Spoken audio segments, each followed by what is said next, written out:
வணக்கம்.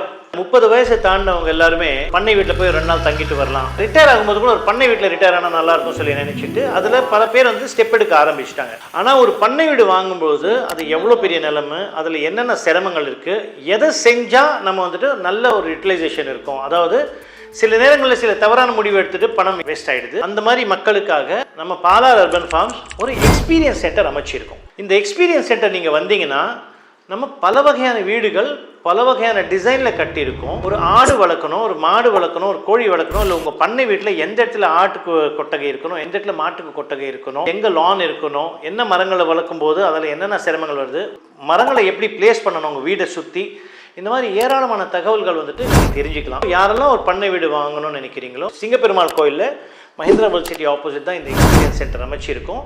நீங்கள் இங்கே வந்தீங்கன்றதுனால நீங்கள் எங்ககிட்ட தான் நிலம் வாங்கணும், பிளாட் வாங்கணும், அதெல்லாம் கிடையாது. நீங்கள் உங்களுக்கு எங்கே இடம் இருந்தாலும் நீங்கள் வாங்கலாம். இங்கே உங்களுக்கு ஒரு அனுபவமும் ஒரு தகவல் கிடைக்கும். சென்னையில் இருக்கிற மக்கள் மட்டும் இல்லை, எல்லா மக்களும் எல்லார்கிட்டையும் ஒரு பண்ணை வீடு இருக்கணுன்றது தான் எங்களுடைய ஆசை. All the best. உங்களுக்கு பண்ணை வீடு அமைத்தலை பொறுத்த வரைக்கும் என்ன தகவலாக இருந்தாலும் Palar urban farms will always be there to guide you. நன்றி, வணக்கம்.